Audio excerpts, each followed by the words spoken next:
formats. And growing up watching Griffey and McGuire and Sosa and, all the roided up people, and then Frank Thomas too, because he wasn't roided up. And all them guys going at it, give me 20 balls, let me see how many I can hit out, and go from there. So that's how I feel about that. But Shane, what's your thoughts, bro? Yeah, so like I watched both of them because like there's really not much else going on right now, and the finals weren't on that night. So like this is stuff I was really into when I was a kid. I used to love the home run derby when I was a kid, and in the All-Star game. But like as you get older, it's kind of like eh. But I tuned in. I mainly tuned in to see Ohtani. I mean, this guy is like the real the fact that you have a guy that's like the best hitter in the league right now and a pitcher. What is that? This is I don't know how good my Japanese is. I believe Stephen A. Smith can go screw himself. Wow, you heard it here, folks. On the Good If It Goes podcast, we have a Japanese translator over here. Oh man, so Ohtani straight over here. Then we can get him on here. Fuck ESPN. Yeah, but I think my favorite part of the entire thing was two things. First thing was the Vlad Jr. home run that he absolutely massacred. And it makes me feel a little old. It's one of those things that makes you feel a little old, right? Because like I remember watching Vladimir Guerrero when I was a kid, and now like his son is, I think he leads the league in RBIs right now, and he's just he's obviously one of the best hitters in the game. And I'm going to get into my second favorite thing about All-Star Weekend. Soon to be fraud tout. She goes by the name Megan Making Money. She was hired by Barstool Sports because she's some sort of betting guru. Yeah, real brainiac. Pure sarcasm here. She doesn't have an absolute clue what she's talking about, but she's blonde. So they're going to, blonde girl, they're going to try to throw her on, try to get her to, start giving out picks and this, that, and the other. So her very first pick that she gave out. Which the stupid thing, they already have a blonde girl that does that. Well, I didn't know. Whatever. Let me finish. So she gives out the Joey Gallo to win the home run derby. I forgot what the price was, but she was bragging about how she had a boost, and which is a red flag to begin with, because anybody that's up and bragging about their boost is not a serious real bettor. So why are you paying these people for information? But the person that she gave out, Joey Gallo, he lost in the first round. So I found that funny. Her first tout for Barstool was a guy to win the home run derby, and he loses in the first round. So all the little stoolies, pulled their money together. I'm sure they ran right to their phones and typed in that bet as fast as they can, because that's what they do over that cult. And they all lost their money, which they do every day by tailing anybody that works for Barstool. So yeah, that was my second favorite thing about All-Star Weekend. And here's going to be their next screw up is do you see the Barstool athletes thing? Oh, with the college kids? Like I saw something about it, but get a lot of people ruled ineligible because they're a sports book. Then you can't advertise for a sports book. Which is another thing which is hilarious to me. So Barstool promotes this sports book, right? Penn Gaming. They have them in I know they're in Michigan. I know they're in Illinois. Indiana. Okay, Indiana. They're expanding. And you got these guys, Dave and Big Cat on their site every day promoting these awful bets, these can't lose parlays, and just bets at terrible numbers. And they're just leading the sheep to the slaughter. So they're getting all these losing bettors, these losers that watch Barstool all day long, go bet at our book, follow our plays, lose all your money. It's incredible to me. But that's the future of sports betting. That's where we're at. And y'all will hear myself and Shane and some of the other guys, if it goes. We're going to expand on this even more on our betting show. Past, present, and future sports betting, and many more things on Good If It Goes betting. I'll be on. We got like an intruder on the line or something. Yeah, Vincent Wilfork came in to join us. Appreciate you, big man. Okay. I thought it was motherfucking Escalade. I'm about to say, I thought he passed away. Like, what's going on? We got Prentice in the building. Prentice, PJ, hop down. What's going on, bro? Was good. Good to be back. Good to be back. Excuse me. The disrespect wasn't needed, but hey, Hey, Much well, appreciated. speaking of being black, I know your black ass ain't watched the All-Star game, so we're gonna move on to the NBA Absolutely Finals. not. So so we're gonna go on to the finals. But glad to have you, P. P, let's talk about these finals, man. What you been seeing? Going back to Phoenix 2-2. My boy Middleton put that work in. So when DJ come on, make sure y'all get on his ass because I might not be here. Get on his ass and tell him to put respect on Chris Middleton's name. I'm tired of telling this man that. Shout out to Chris Middleton. I know you watching, bro. Stay in there because you either game 6 Jordan or you J.R. Smith. You just like it's no in between. So Prentice, let me know what you've been seeing, dog. This finals is it's mind-boggling. Like, I still think Phoenix won in 7 because while they didn't win on the road, they looked like the better team on the road. So I know that they'll play a better game on their home court. Out of the building game 3. Late in the third quarter. And the second one, too. Don't be a box score guy, man. I agree. I never really felt like Milwaukee was in either game in 1 or 2. So no. I'm talking about Phoenix. I know what you're saying. So yeah, I agree with you. Okay. In games 1 or 2, I never thought Milwaukee was really in it the entire time. Right.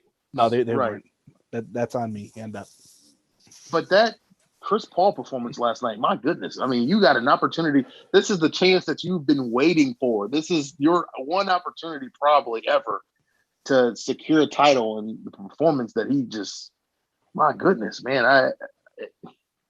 It's been a good finals. It's been entertaining. I like the adjustments Monty Williams has made.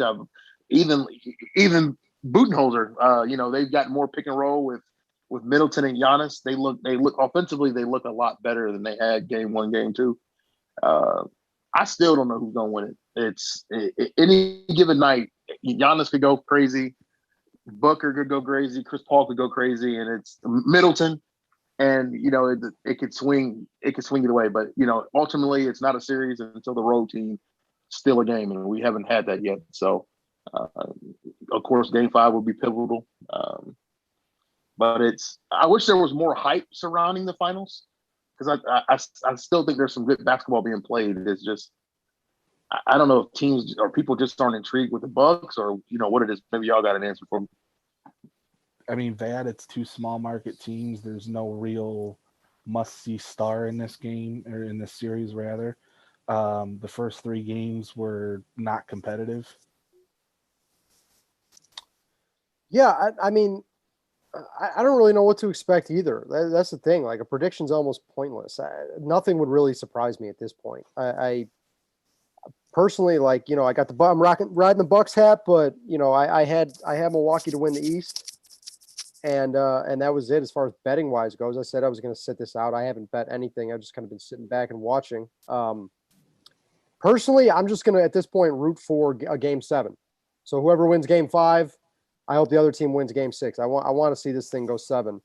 The Chris Paul stuff is a little concerning. I mean, if Devin Booker, like he got criticized for his play the last 2 games before this. Well, he goes out and puts up 42 last night. And I thought Monty Williams, who I've been a big fan of, thought he made a mistake benching him with 5 fouls.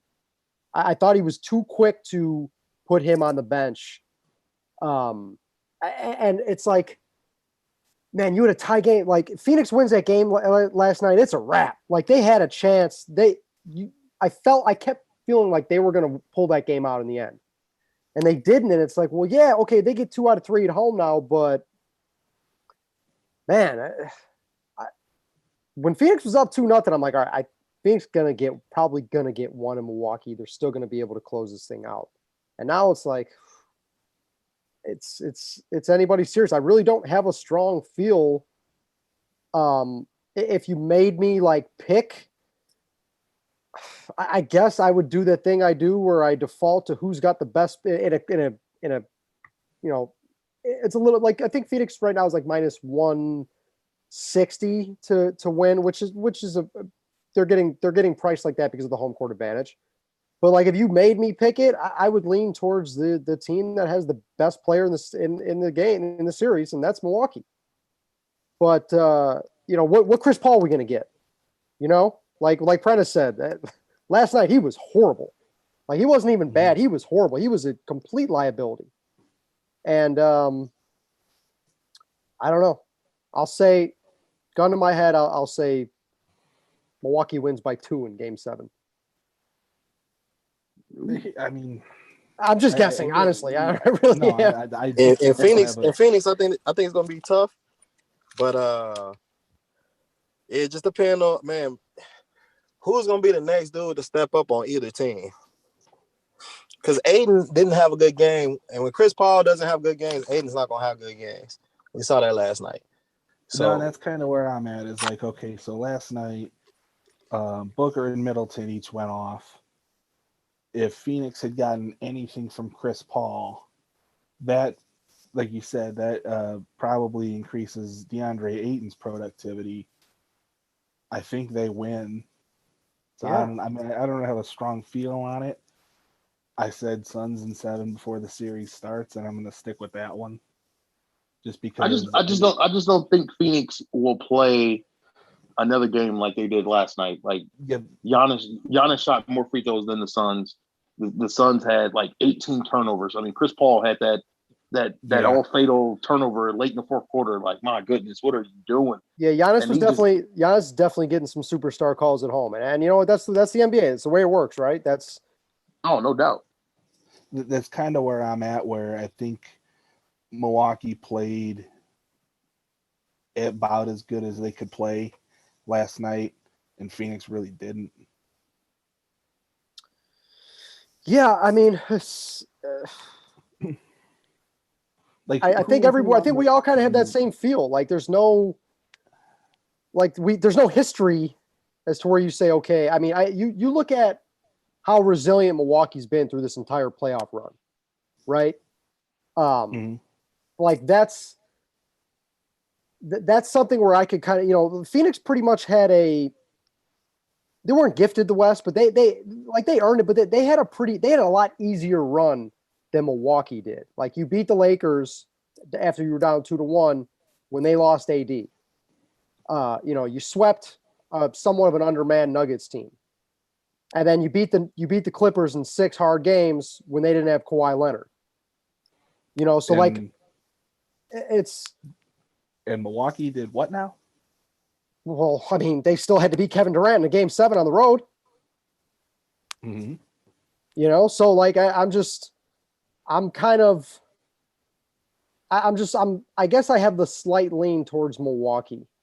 Like I will say this, like if the next 2 of the 3 were in Milwaukee, the price of this series would be different. And I feel a lot stronger that Milwaukee was going to do it. I think Phoenix, the way they play at home and the way Milwaukee looked the first 2 games on the road, like that makes it like, okay, I don't really, everybody's kind of like 50-50 now on this series, which makes it fun. Like it's like, even, you know, obviously there's no Steph Curry, no LeBron, no KD, but like in 2017, 2018, nobody expected Cleveland to win.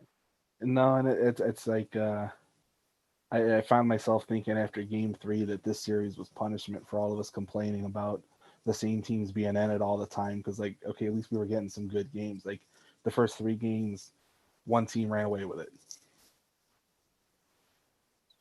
Yeah, it's you know, I hate the legacy crap, but like the reality is, like, you know, you're looking at 2, like if Phoenix loses, Devin Booker means, like, for his legacy, it means nothing.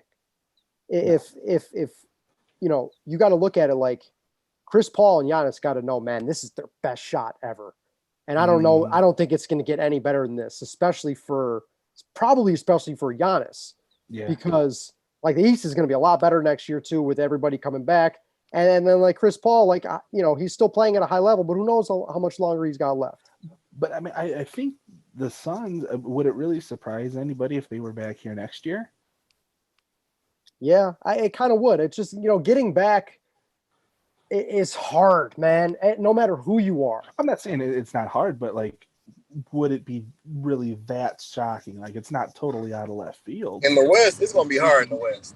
Yeah, man. I don't know. Like you said, the Suns, I don't think and y'all know I was high on Denver. Teams. Y'all know I was high on Denver all year. And I still thought I still had a snowball chance of hell to be right when I saw it was the Suns they matched up with. Now they outperformed the hell out of the Nuggets more than I thought they would. But like you said, Shane, they were undermanned. They'll be back. MPJ will be better. Jamal Murray will be back. And Jokic is the reigning MVP. You got to go through them. And that's not mentioning neither team in LA. That's not mentioning Utah, which Utah, like, that wasn't just an easy out. Like, yeah, we talk our shit about growth. At the end of the day, like, that's a team that's probably going to be better next year. And Golden State, too. I mean, and I didn't even talk about Golden State. Yeah, like, we haven't even mentioned them. Like, I looked at the odds next year. It's going to be tough. Yeah, and then you have to figure that the Lakers are going to do something to improve that roster. What it is, who knows? They're going to do something to improve that roster. So, you know, I would if to answer your question, Schwab, like if I had to put money on which one of these two teams will be back in the finals next year, first of all, I'd say neither. But like I would definitely lean towards Milwaukee, just because I think their road to getting there outside of the Nets, I don't see who in it's the a big obstacle though. For sure, but that's still one team that I say, okay, they're better in Milwaukee. I could probably pick like at least 3 that I think were better than the Suns in the West. That's why it's like that's why it's also a versus quantity issue here, because like you're right that I think there are more teams in the West that could challenge for that spot next year, but I think the one that Milwaukee would have to challenge in the East is a lot better than anybody in the West that Phoenix would have to go through. So I have a toss. Probably there. true. You're right. Yeah, that's true. I don't disagree with that. And what do you think about next year, though, too? I'm going to hop off. But for all our fans watching, we got Schwab in his hosting debut. So, and there go DJ. Perfect timing. Perfect timing. So, you guys have a good one. Thank y'all, everybody watching. I'm signing off. You guys do y'all thing.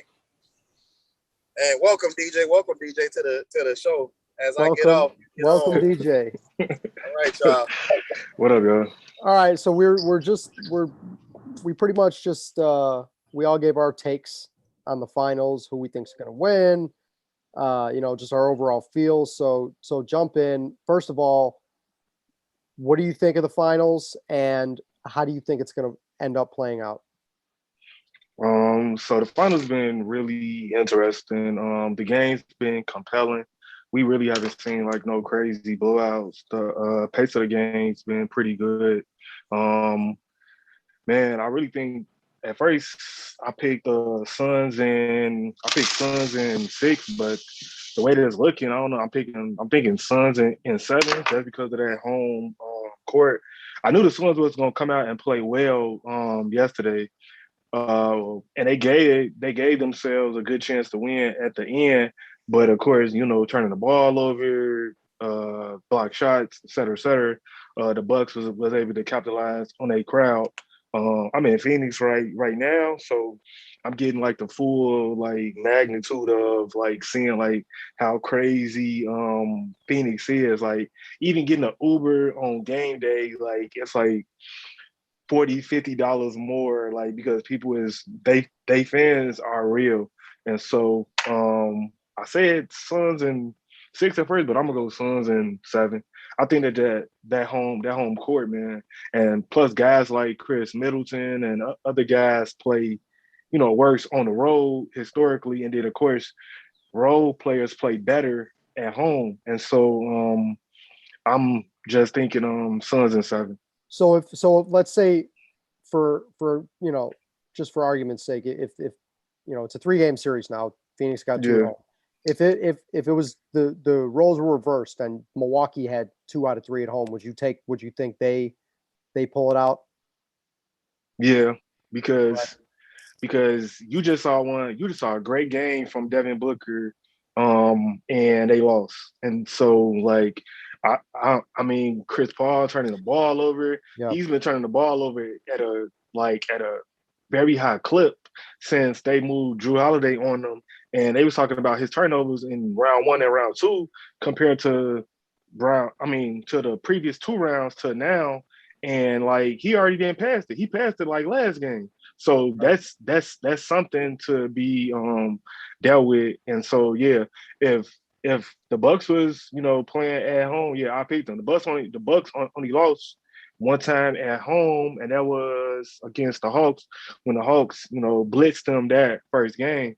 And so the Bucks haven't lost at home. I don't know what Phoenix record is at home, but I know it's pretty good. And so yeah, if the roles was reversed, I definitely pick the Bucks here. Yeah, I mean, they got no choice. They got to get one in Phoenix, and they did not. And I think Schwab was the first one to bring it, or P-Jack was the first one to bring it up. Like those first 2 games in Phoenix, like I never really felt like Milwaukee was really in it. Like I never felt while watching those games that Phoenix was not going to win that. Last night, like it was so back and forth. I kept thinking, all right, man, I think Chris Paul is going to make the last play. Like he's going to be able to figure out a way to pull this game out in the end for him, and this series would be effectively over, right? But yeah, no, it's interesting for sure, and we all pretty much share the same take as that. You know what, too, is you go back to that finals where the Cavs beat Golden State, where Kyrie and LeBron went stupid game 5, game 6, game 7. I still say that game 5 was for the situation being what it was. That was the best game I've ever seen 2 teammates play. It was flawless. That Kyrie and LeBron, that it was flawless. Right. For the situation that it was. Right. And that's what I'm saying. Like, I think if Phoenix go back and win game 5, I can totally see Giannis and Middleton having that type of game 6 game back against the wall where they both get 40 apiece and they end up winning a close game to force a game 7. I'm kind of hoping that, off of, it's been a decent finals. I think the back end is where we might start getting some classic shit. Yeah, I want a game 7, man. Like I said, like I got no money on the series. I really don't care whether I know I'm rocking the Bucks hat, but I just give me a game 7. Let's close out this crazy year with a classic. I think it's gonna end up going 7. I mean, yeah, right. The NBA wants 7. You know it. Yeah. No, Giannis was getting some calls last night. Like, I'm just kind of I'm sitting back there as like a neutral, man. Well, what happened was they decided that no matter what, Devin Booker was not fouling out of that game. True. And in exchange, they decided that they weren't going to call anything at all on Milwaukee short of Giannis. Again, that's another reason I did not like Monty Williams like auto benching Booker with the 5 fouls. I thought just let him go. Just let him go. See what happens. But then all being said, if Chris Paul don't turn the ball over and make like silly plays, like that don't got nothing to do with fouls, that don't got nothing to do with what the league wants, and then all of that. Like, no Adam Silver wasn't guarding him when he tripped over the ball. So like I know everybody always trying to say those things, and then okay, they do have some like merit, but come on, bro, you've been a point guard all your life, and you a first ballot Hall of Famer, and you tripping over the ball in crunch time, like that's Chris Paul was terrible. No other way around. Inexcusable. Like I don't know how many turnovers he had, but I know it has been a lot. Like the past 3 games, it was bad. It was bad. He had a lot of turnovers. That quote where Magic Johnson said when he said Westbrook, that was the worst performance he had ever seen by a point guard in NBA Finals, and I was thinking like which was garbage, which was a horrible thing to say at the time. I remember that. I was waiting for him to come out last night and say, "What the fuck was this then?" Because oh my goodness. Yeah, because too, like people were questioning, like all the heat kind of was on like Devin Booker before Game 4, right? Well, Booker's been off this, that, and the other. He's got to get going. Well, what happens if Booker doesn't do this? Booker went off for 42 last night, and the supposed MVP of that team was horrible in a close game. Yeah. So I don't see them making them same mistakes again. At least for me. I would, like I said, I would be surprised if Phoenix loses Game 5. That's the only thing at this the rest of the way that would surprise me after what just happened 2 games in Milwaukee. Like DJ said, you go home, your role players shoot better at home. You assume Chris Paul is going to, pick it up. Yeah, And because who really else played well for Phoenix other than Jay Crowder? I know Aiden had like all those boards, but they will sacrifice him getting, let's say, 12 boards if you can give me 10 more points. So like I don't know who else really like played well for, Phoenix. Jay Crowder chipped in, but like they yeah, was missing and that was it. Yeah, they was really missing I guys. don't think. Yeah, I don't think Phoenix other starters had more than 34 points. I think Bridges had like 6 or 7 points. Yeah, Obviously like Chris Paul only had 10. Like, yeah, but the only guy that yeah. showed off offensively was Booker. Yeah. Yeah. And so like they weathered all of that and still had a chance to win. And I do think the Suns are a better team, but like I don't know, guys get superpowers when they go home. So like and the Suns haven't figured out how to close the Bucks out on the road. So until you do it, then I'm gonna just keep picking whoever is at home until somebody show me something different. Quick side note, P-Jack, that Cam Johnson dunk the other night, Yeah. bro, I never saw him do anything like that at Carolina. Tell me I'm wrong. Tell me I'm Never. wrong. I don't ever Never. remember seeing him get up like that. Never. He was a shooter. That's what I'm saying. Like, that wasn't his game. he was a knockdown shooter. He could like, for his size, you knew like he had a chance in the pros because of the way the game is now, bigs that can shoot. And I was like, what was that? All right, that's the first thing I tweeted. I'm like, where the fuck was this in college? I was gonna say, like, I never ever remember seeing him get up like that. He just saw his opportunity and went and took it. That's as a Stacey King, get up or get out the way. Yeah, who was that? It was on Tucker. It was on PJ Tucker, right? Yeah. PJ Tucker, and then he's sitting on the ground asking for the foul. Challenge that. Yeah. No, buddy, you just got put on a poster. Yeah, he was right. Yeah, PJ. I think PJ Tucker was in shock. I don't think he thought Cam Johnson was going to get up like that either. He's asking for the challenge just to try to salvage some dignity out of that one. And they didn't they challenge it? They challenged it. And of course, what are you doing? That was horrible. Hey, take that embarrassment and get back down to court. That was like a Mike McCarthy. That was a Mike McCarthy challenge right there. All right, Schwab, what are we on next? I want to ask who's under more pressure in Game 5. Oh, Phoenix. It's Giannis. 100%. No.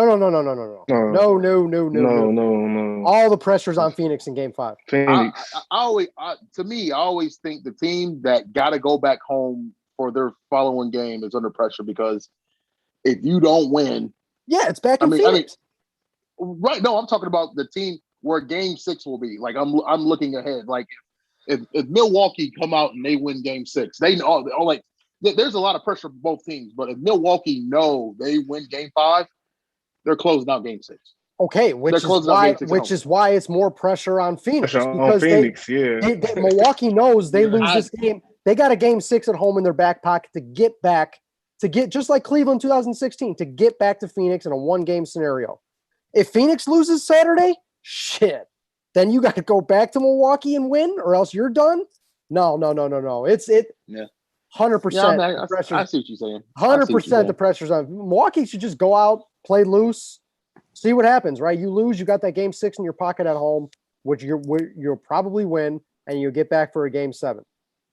Phoenix, man, especially the way, like, I'll say if like you want to put it on one person, like Chris Paul's got the most weight on his shoulders right now after what happened last night, and now you got a home game. You better come out and get this win.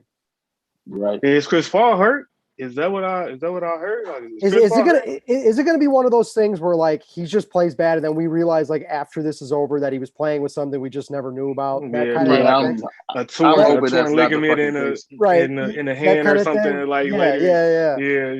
Because that's what they were saying, and then like I'm listening to the Phoenix media and they like funny as ever, and so like.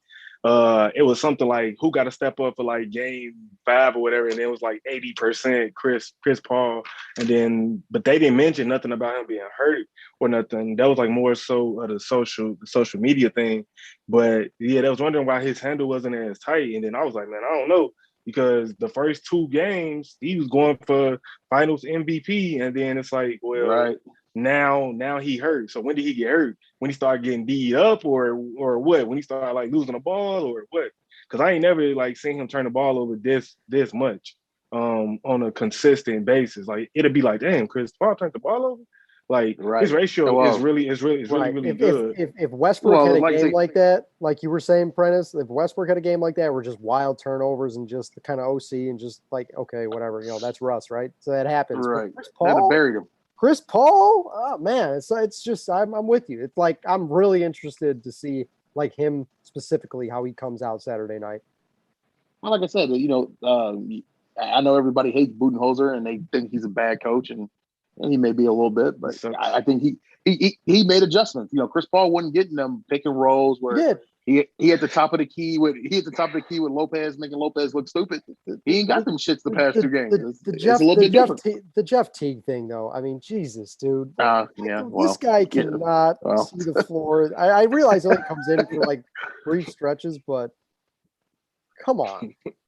And Bobby Portis, man, shout out Bobby. Yeah, I mean, but see, like this is what I said though. I think it was Schwab made fun of me for this. Losing DiVincenzo hurt because then you got to play scrubs like Connaughton and Teague more. It's the reality. DiVincenzo was a really good player for them. Like, yeah, he was. No, I made fun of you because you mentioned Dante DiVincenzo right after we had just mentioned the Suns losing Harden and. Oh yeah, okay, right, but I didn't. You know what I meant. Fair enough. Yeah, that's good. We can shift gears a little bit and talk about some other basketball. Team USA not looking so hot, and now Bradley Beal's out of the Olympics and COVID protocol. Jeremy Grant's in the protocol, and the scrimmage against Australia tomorrow might not happen. So can we keep Jeremy Grant in the protocol? We don't. I don't want him. Like what are we doing here?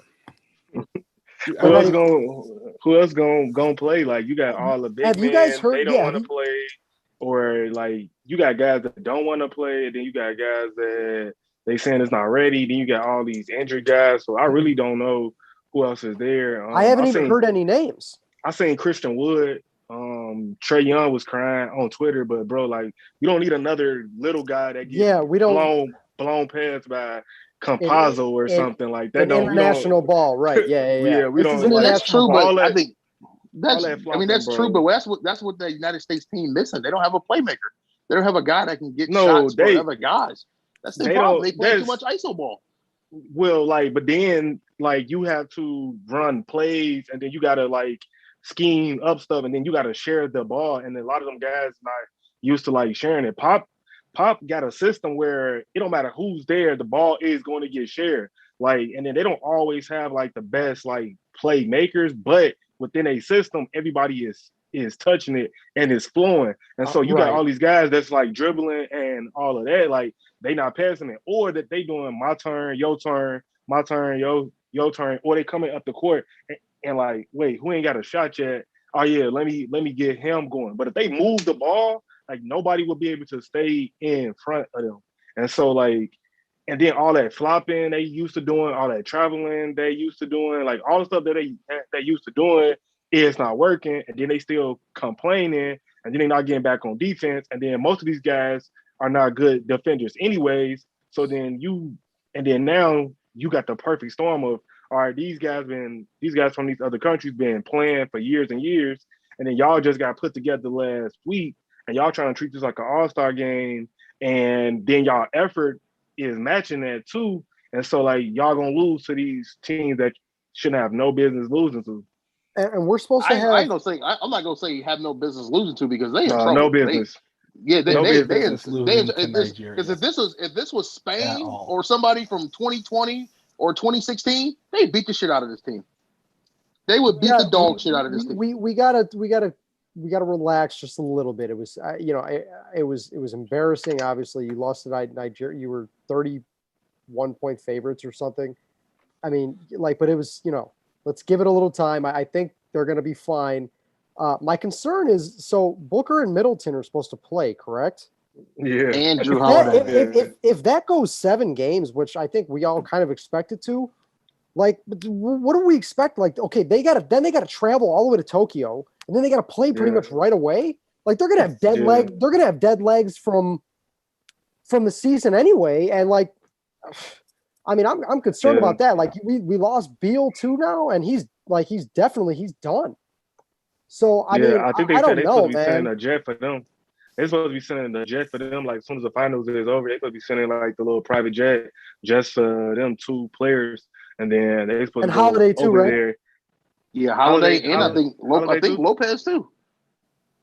No, I don't know if Lopez made it, No. but they can use them. They ain't got no size really.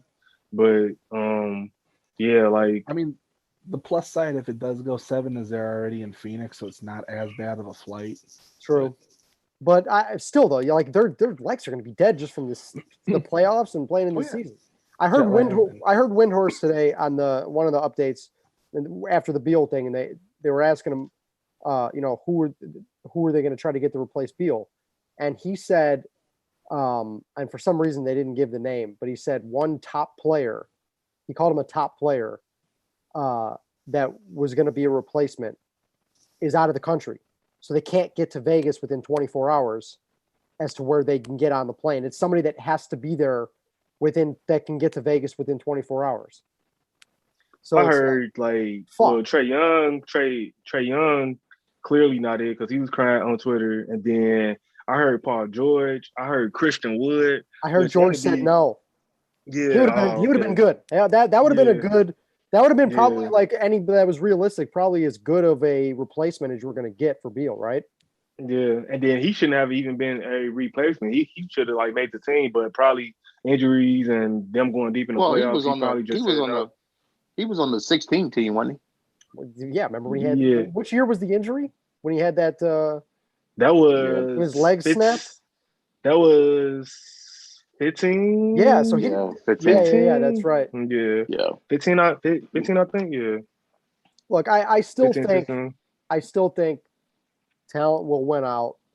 Yeah. I think everything will be fine, but I'm not I think everybody kind of has the same feel like we're like this isn't prime LeBron, Kobe, Wade, Kevin Durant. Right, that's what I'm saying. It's not this isn't that team where we knew what that team was going to do. Right? That's why, but it's not like even if you go back and you watch that team, like LeBron had been there. LeBron was one of the leaders on the team, but what changed that United States team was Kobe. Like in that gold medal game, I mean, the plays that Kobe Bryant made in the last 2-3 minutes was the reason they won gold. I don't.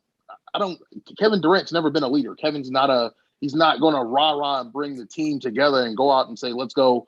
I'm gonna put y'all on my back and go win this bitch. Like I don't think they have that this year. The only one we have, if they get a tight game, it's gonna get is who? Draymond.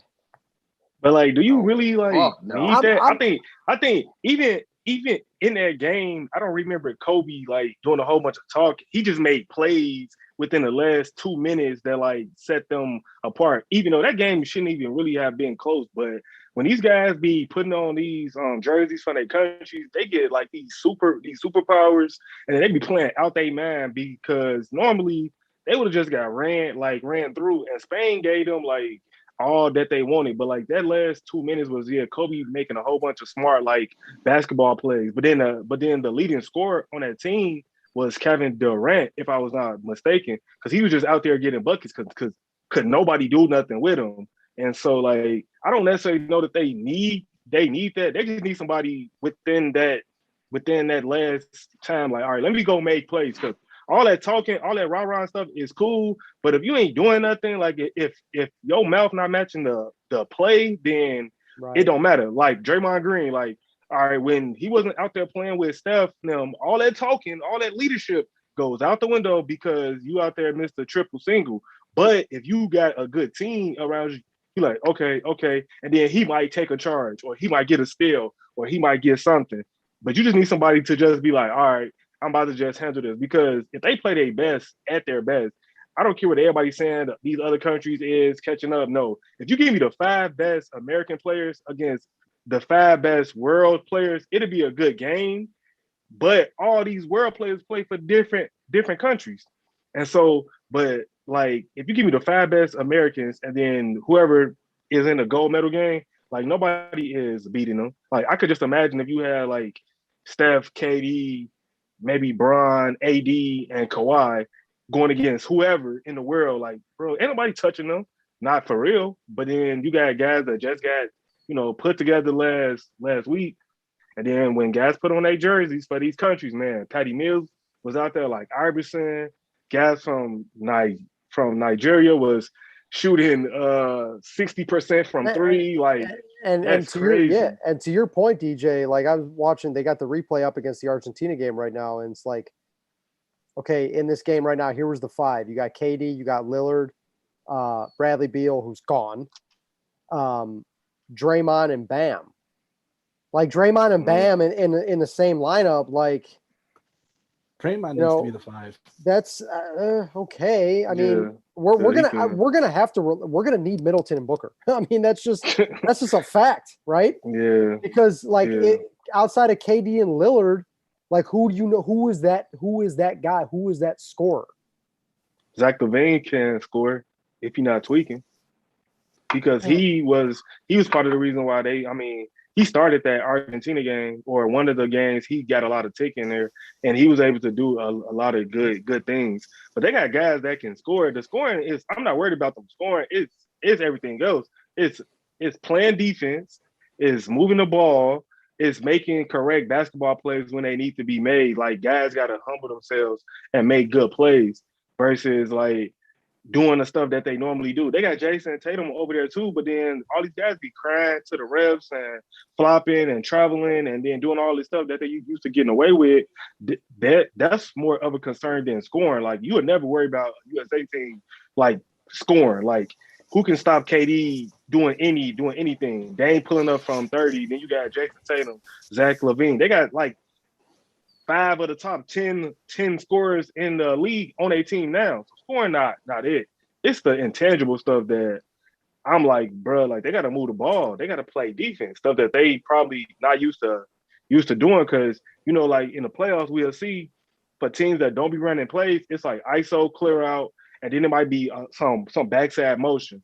Whereas like in a few games that I've seen, it's been maybe ISO, clear out, and guys just standing. It's not no motion. And in pop system, it's always motion. The ball moving, and then somebody else is moving. But guys not really running it. They just doing their own thing. And so it's easier to defend, especially when you're trying to get these fouls and you out there flopping, and then these FIBA refs are just looking at you crazy. Like, they got to change their mindset. And that's what I think is like the biggest thing, though. Yeah, it's not easy to just roll the balls out with a bunch of guys that aren't used to playing with each other. It's easier said than. We know how good each one of these guys is individually, but like a lot of these countries, these guys play with each other all the time. And like you said, DJ, the rules are different. They're not reffing it the same way they're reffing an NBA game. Jason Tatum, like some of the shit you do in the league, it's not going to work here. No. And like some of these guys are first timers too. So I don't know. You assume that the more we play together, more practice, the more of these exhibitions, beat up some of the shit teams once we get over to Tokyo, and we'll be fine. But this ain't 2008. This ain't 2012. This isn't even 2016. Yeah, because they missed some guys. But then I went to go look at that 2016 team, and they didn't necessarily have like all like the top flag guys. Who was the five? You remember who was the starting five? You remember? They didn't, but they had the necessary pieces. Like DeMarcus Cousins was their center. That was prime Boogie. That was prime Boogie too before the injuries, right? You had DeRozan and Butler coming off the bench. I mean, so they had parts that played their game. Where this team, I just like if they had an Anthony Davis and Steph Curry, then my whole statement is different. You know what I'm saying? Now I know they got a big that can do different things, and they got a wing guy that can shoot and pass the ball. That's what they lacking.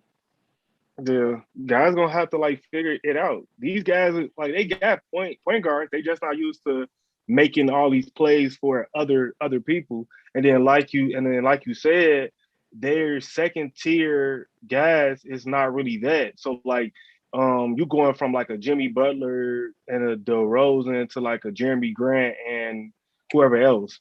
Kevin Love, like what the fuck? And then so like it's a drop Love's off. over there So because like you need the 5 to be able to shoot in FIBA play. He ain't gonna get no tick.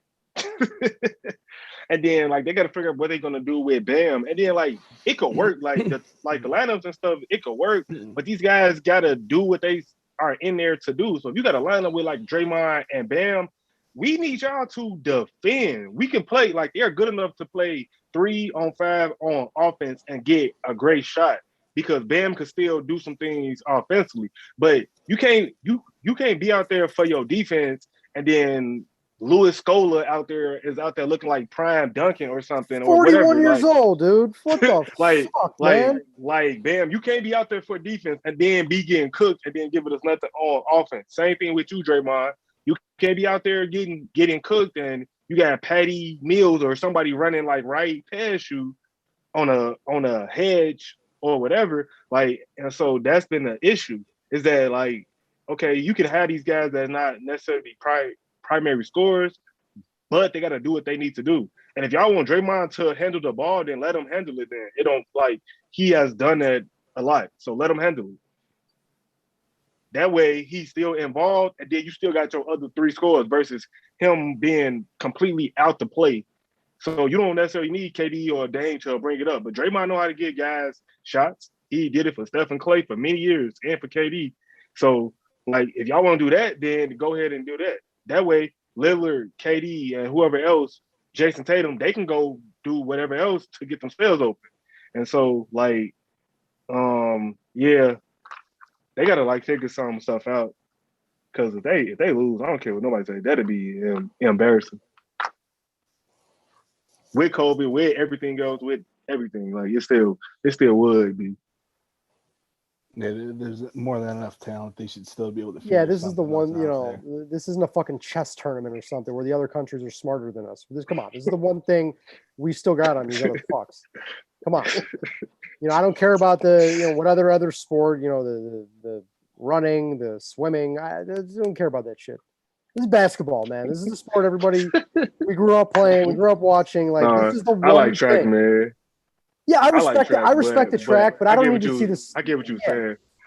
Yeah, come on. Yeah. You know. So just to close this out tonight, is there anything else that anybody's going to be watching for during the Olympics? The opening ceremonies next week? No. I'm waiting for it to be over. For me, track. I ran track in high school, but like I'm gonna try to like tap into some track and field. I am personally just looking forward to the basketball, and then the fact that we got training camps coming up, which means football season's coming, which means we can start thinking about college football finally. Because man, it's been, other than basketball, I've been bored as shit. Well, yeah, that's what the Olympics is for. I respect it. I respect the track, but like we won't let the girl that smoked weed. She's out, right? She's out. Yeah, sure. Carrie Richardson. Yeah. I mean, Jesus, dude. Like I don't even want to get. That's just unbelievable. Absolutely. I'm gonna say something on this, and then people might not like it, but I don't give a shit. You know, she made her choice, and she fucked up. It is what it is. And I know the American. We think we're the best at everything, but there was like 3 Jamaican girls with faster times with her. She's gonna get smoked. Like she wasn't gonna win gold medal. She wasn't gonna win gold medal. No, she had the fastest time. I think she ran the fastest United time States this year. In the United States. Only really Shelly Ann Frazier was the one that was gonna give her all she want. But the thing is that all she wants, she's gonna dust her ass. But I'm saying though, if you watch her race, and then when she ran her fastest time, she had time to do this. I think like in the final, if you got somebody pushing you, then like you are going to do it. Like even Usain Bolt, like when he broke his record, them first, let's say 20, 30 meters, it was 2 guys that was with him. And then, he just went superhuman. Now, if he wasn't racing, if he was just racing bums, he probably wouldn't have broke it. And he could have ran faster if he wasn't like celebrating early. But if you don't push me, then I'm a cruise. And then and then in her races, she'd be cruising. So I can't sit here and say like, no, they would have just dusted her because she's beating the American girls by enough, and their times are like similar. Like she's not that far away from the Jamaicans. Like, no, man, I'm not going for that. That was her Olympic trial time. Her best time of the year still would have been fourth best in the world. I feel bad for just like a personal level. That's fine because she ain't raced them. She ain't raced the ones that was like. So normally when she celebrates, she got to run through the line. So if I know I got to run through the line, my mindset is different. So like her Olympic time, yeah, you said it was fourth best, but then put me in a heat with the other three girls. All right, let's see now, because now that's it. Like all the great ones, like. Until you push them, then it is what it is. Usain Bolt, like I just saw the race where he ran the world fastest time. The first half of that race was still close. Then he like, oh, it's people next to me. I gotta pull up. But that's all his races though, because his stride was so long. He always dominated the last 50 meters of the race. That's where nobody could fuck with him at. But he came out that gate when he broke that world record. There was not 1 second where he said, fuck this, I'm not going to go break that record. Like, he didn't jog, he didn't stride, he didn't celebrate. That motherfucker had all intentions of shattering that world record, and he did. He still pulled up some.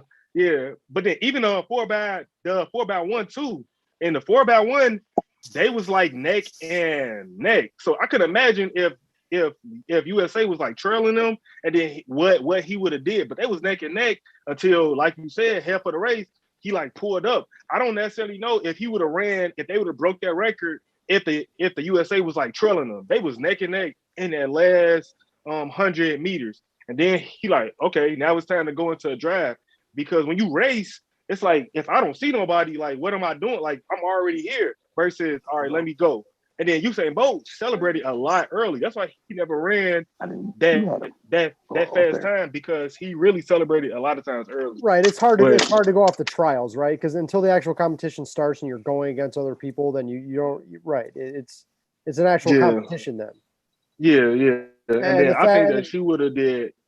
I think she would have did well, but. And the fact that she, No, I agree. I agree. She would have did well. She put on the show.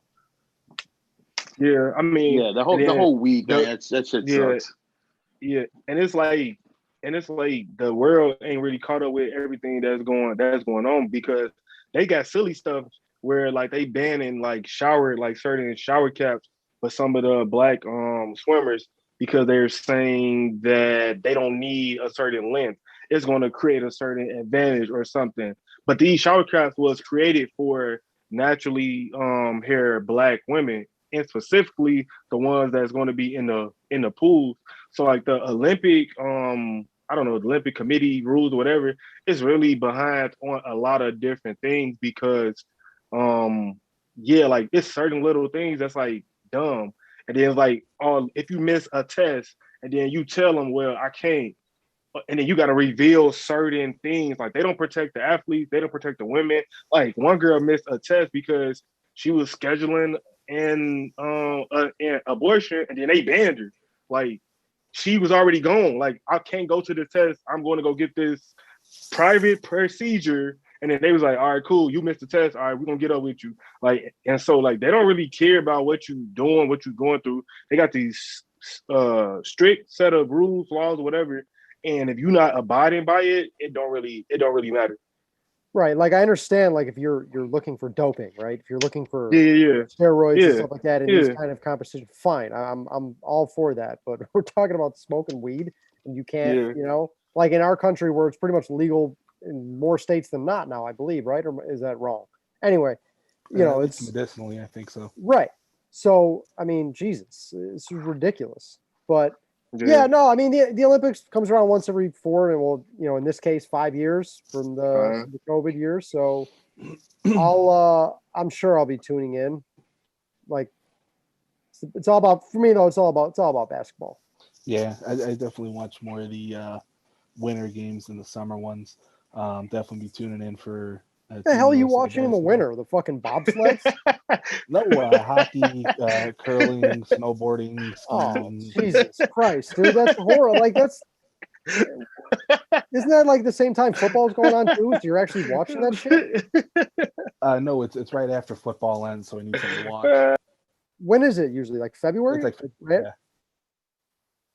I can't remember ever watching more than 5 minutes of the Winter Olympics. Not even the hockey. Me either. No, I ain't watching that. No. Yeah, I'll definitely be watching Team USA basketball, and I have to check out weightlifting, see what kind of ridiculous numbers Lasha Talakadze is. You know, gonna put I up do. this year. I'm not gonna lie. Like, sometimes I will kind of like randomly watch those clips just to see those freaks. Now you're gonna tell me that those guys aren't completely figuring out a way to roid themselves out before they go.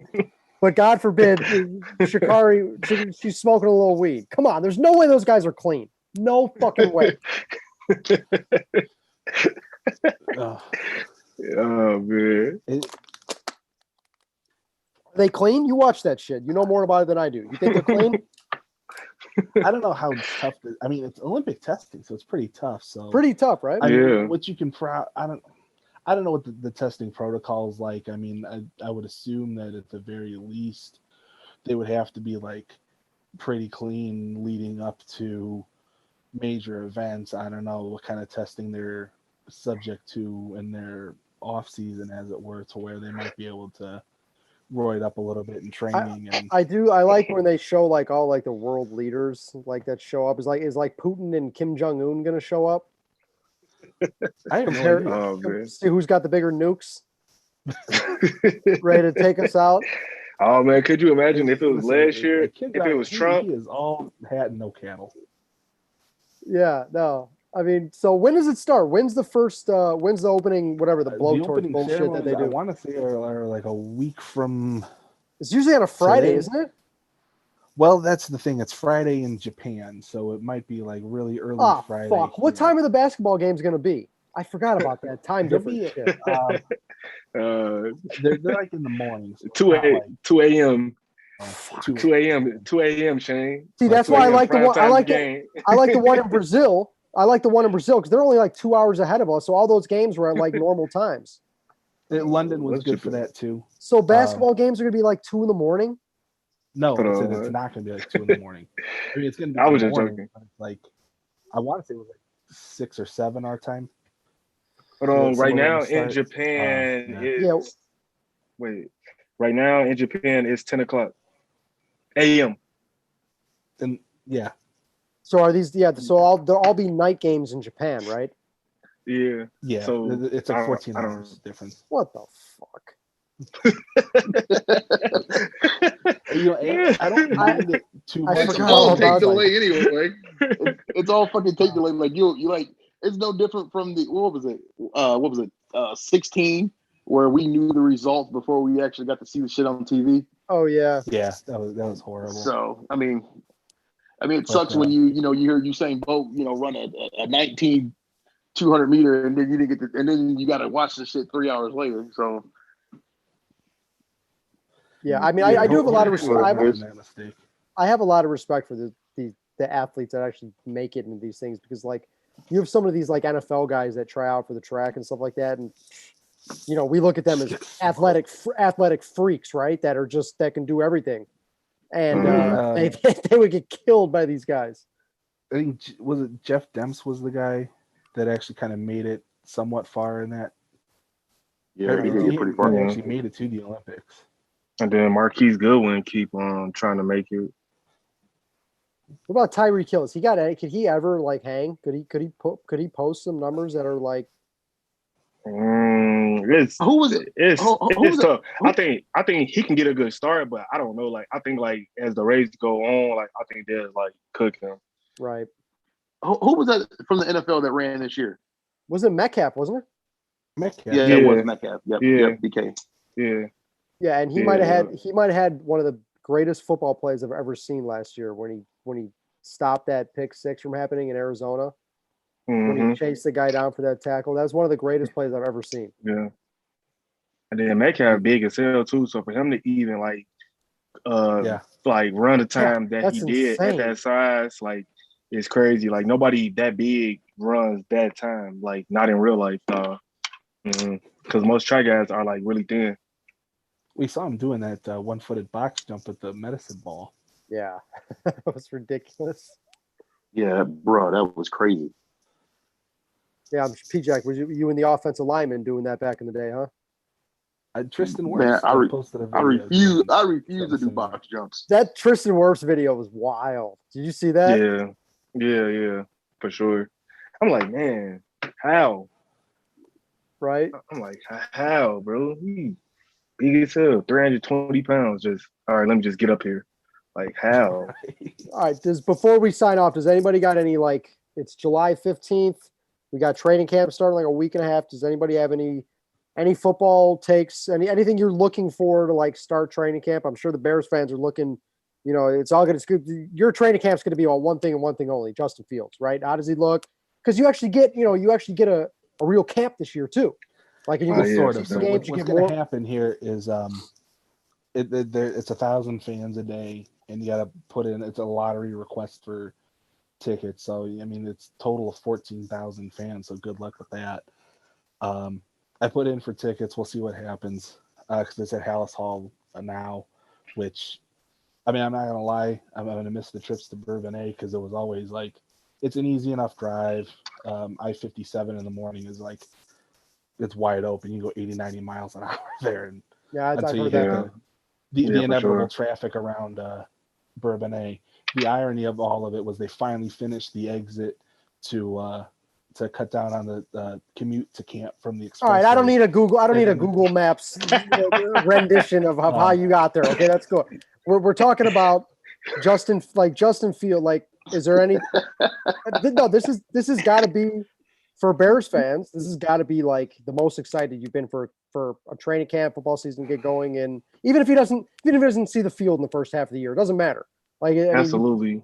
Right. You finally have kind of absolutely because I mean the camp in 2017 we just drafted a quarterback. So you got to see him. Yeah, but there were Bears fans that were on the fence about Trubisky. They didn't like it. Everybody likes the Fields pick. Nobody doesn't like the Fields pick.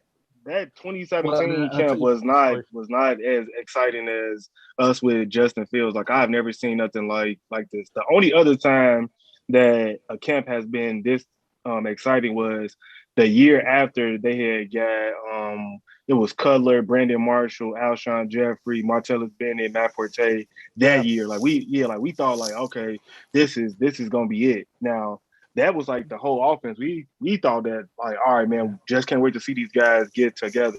But other than that, Mitch got booed at the draft, right? And he got booed at the draft, the Bulls game. Wasn't we was okay, we want to see whatever else they saw, but no, I was at that camp. The excitement though. By the time camp came around, it was okay, maybe this wasn't the pick we wanted, but he's here now. Let's see what we got. And I'll tell you, it was kind of a red flag from the get-go. I was at that camp, and Mark Sanchez was the best quarterback on the field. That's right. Sanchez was on that team, wasn't it? I forgot about that. It'd be videos of Justin Fields eating, walking his dog, doing little silly stuff, and then it's boom, it's blasted. It's going the excitement level was not like that with Mitch. No, People was hitting me up. People was hitting me up. Even at camp, it was still who is dude? What can he do? Why come they didn't take whoever? The amount of coverage even national coverage surrounding Justin Fields has been crazy, and it's still he's still not even getting his just due. He with Mitch, it was well, the Bears traded up. We are interested to see, but they got Mike Glennon, and so we know Mike Glennon is starting, and so with this, it's different. Right, and it's funny too, It's funny because Justin Fields is the at least the three of us are in the Chicagoland area, right? So, and two of you guys are Bears fans, but I hear everything every single day, and it's Fields, and he wasn't even the first quarterback taken. P-Jack, does anybody even talk about Trey Lance? I mean, he had a sports bro on the other day. I was about to send it to P-Jack. Yeah, he's playing in the NFL now. He's not playing against guys like Quan anymore. I don't know. How's this guy going to translate? Because we had Justin Fields was dropping dimes against Clemson in the semifinals with a broken back, spinal. Well, Trey Lance was playing in a flag football league or whatever conference they call that. Well, it just Talk to me. like I said, it just shows you the like. I don't even care about the Trey Lance shit. It's I think I see more about Justin Fields right now than shit. Patrick Mahomes. I think the hype and the excitement around Chicago with him is at a level that the Bears haven't seen before. I remember Bears fans going absolutely nuts when they got Khalil Mack. Like that was the move for them. Like we just got a dog added to this good ass defense, and then now this Fields drafting is the same. It's the same feel. Like I'm not a Bears fan, but I see it. I see it every day on social media, and Right. the fan base is just excited for it. Yeah, like the Khalil Mack thing. I see more Field shit than shit. Trevor Lawrence, he's number 1 overall pick. You know, like I said, Right. Patrick Mahomes, and then nobody talking about Zach Wilson either, and he in the second biggest market or the first biggest market, and I think like for the first time in a long time, the Bears got like a face of a franchise, potential face of a franchise, and they the third biggest market. So it's like this big perfect storm because Khalil Mack, you was right, but he play on defense. He don't really talk. He not like this marketable guy. He just a very, very good football player. But now you got a face of a franchise in that really big market. I just remember fans being excited when they got him. Like right. the excitement level is beyond even when they traded for him. Like Bears fans didn't care about what they gave up. They were like, shit, we just got the defensive league MVP added to this defense. Yeah. Like, let's go. Right. And it's like Khalil Mack, as great as he is, and you know, as excited as people were for that, like he's still just a defensive player, right? There's nothing that compares to the hype of a quarterback. In all of sports. Right. In all of sports. It's the most important, it's the most important position in all of sports. And this is a franchise that hasn't had one in however many. I mean, you know, Cutler had a run, right? Like there was legitimate hype around Cutler. Now you can argue the way it ended up, whatever, but like Fields, man, like this is and I think a lot of it too just comes from just the shock of the way it went down, of like not even really having to give up. Like you never thought like that was going to happen. Like they barely had to give up anything to move up, and like to me, it says more about like some of these other teams. Like I said it that night. Like first of all, I would have taken him second. I would have taken Lawrence 1 for sure. Fields would have been the second pick for me. Like that I would take him over Wilson, and I'd take him over Trey Lance. But like especially, I thought the biggest mistake of the draft, we all kind of agreed on this, was I thought Atlanta taking Pitts and not taking Fields was the biggest mistake of the draft. And I think that's probably something that'll haunt him for years. I hope not, because I don't want Fields to be good. But still, I mean, especially because they traded Julio like right after that, so it's like they don't have like a clear direction of like what they're doing. And Matt Ryan's not going to be there. How much longer is Matt Ryan even going to be there? I don't know, a couple years. So what do you do when he leaves? Like then you're going to have to be scrambling for the quarterback. They should have just cut ties with him. However, started over, take Fields, and then it would have been a market for Matt Ryan too. Washington football team, these other teams. That's just like, all right, we need a guy that's like. I mean, he did take a team to the Super Bowl, won the MVP, and if you surround him with enough talent, I mean, he's a serviceable guy. Like he not like trash.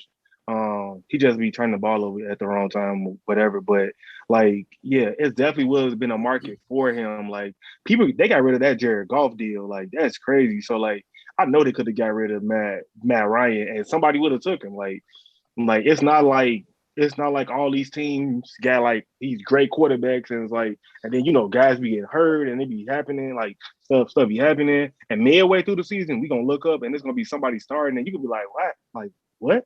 Like so. PJ, that your division is nasty. Like you add Matt Stafford to that Rams team, and I mean I don't even think it's that the fact that Stafford is like he's good, and I think he's going to be good under McVay, but it's just the addition by getting rid of Goff and then adding Stafford. Like Stafford's going to probably look like Patrick Mahomes in that offense. Yeah, he gonna put up numbers. I think it's. I'm glad though that like football is back to home field advantage is back. Shit like that. You don't have to worry. We could stop worrying about it's Friday. Is so-and-so going to play this week? Is he going to get tested? Is he going to this, that, and the other? Chef, we're gonna have 15 guys out, but game's on according to Adam Schefter. It's football's back.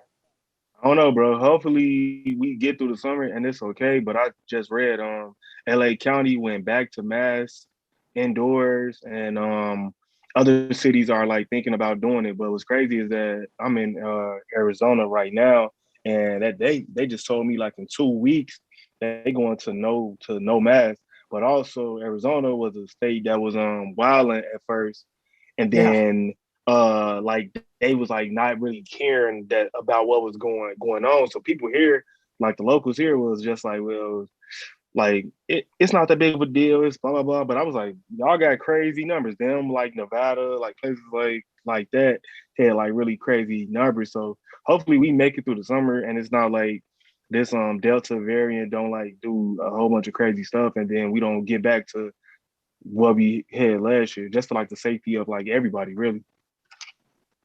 Yeah, man. I mean, there had to be at least some players who had COVID and then played bad and didn't really say like that was due to COVID. Like in the NBA, like Jason Tatum for sure. I think Cam Newton and Lamar Jackson both had bad bouts with it too. Yeah. They were pretty open about it. And then like their play was affected. Yeah. So for sure. Like you just don't want to see that shit anymore. New England, huh? Well, it's not like Cam was exactly lighting it up at the end. No, he wasn't, but he played pretty good the first couple of games of the season, and then he got COVID, missed it. I mean, it's not just that. Like it's not just the illness. Like it's you get into a rhythm. You're playing, and then boom, you have to sit in a hotel in your room for 10 straight days without leaving, and then coming back and playing the most brutal game we have. It's hard. So, any football notes you guys are looking forward to for the beginning of training camp? The only thing else before I get off here is I saw Adam Schefter. He said on the podcast that he thought Deshaun Watson would never play for Houston again, and the team that he thought had the best capital to make the move to go after him was the Philadelphia Eagles. And I love that. I love that movie. Is he playing period? Like, is he playing football period? You got 22 open silver cases. Like, what's the latest with that? It's kind of been quiet, hasn't it? I haven't really heard anything. The moment he stopped requesting a trade, that shit died off real quick. I mean, I know he's working out. Like I've seen videos of him doing that, but yeah, I don't know, man. I don't know. There's a whole lot of smoke to that fire, but you got to probably figure that this ends with, him cutting some checks and this just kind of going away. And then he'll get some sort of suspension and probably the whole year. Don't forget. I don't know what's the protocol with it, but we also know that the NFL do not care about this. Well, yeah, like, some quarterbacks are allowed to rape, get a 6-game suspension, and then have it reduced to 4. Right. Okay, go ahead and cut that out. We'll end the good if it goes fine. That's a fact. That's a fact, right? That's the way it works. Benny Boy Ben, you'll reduce suspension. All right, we gotta go. End it there. Thank y'all for tuning in. I think that's a good place to cut it. It is. We're going to mention that that's going to be one of our cut the streaming service from now on is do not mention Ben Roethlisberger on this show. It will go off the air. It was. Thank you for tuning in, and we will see you next time. Yeah, it was. Right. It has to do with what we're talking about. I just saw something about him too, that he's on some new diet and he feels great. You guys see that? No. The last football thing I seen was like the Richard Sherman stuff. That was the last football stuff. Do you guys listen to that? Do you guys listen to that 911 call? Yeah, she needs to be choked. Crazy. Dude, that dispatcher, the dispatch lady, they need to do something with her. Right. That shit was awful. She's terrible, bro. Like she, like that. They should play that on. This is how you not do your job, like, because I've never heard nothing like that. That like was you fucked cut up. it. Like, you cutting her off, you over talking her, you telling her to be quiet. I'm trying to help, blah, blah, blah. I gave you the information, bro. All you really need is an address and what's going on. Really, all you need is an address. Where are you? Send Okay, the police. team. Exactly. That was wild. You don't Stay really on the need phone. nothing else. Right. Give me the address and stay on the phone with me. The fuck is that? I don't know. Schwab, what the fuck are you doing? I don't know. Mike told me to hit a button that's not there. Well, you stopped it anyway. All right, I gotta get off here, y'all. No, when I Yeah. stopped. I don't trust this. All right.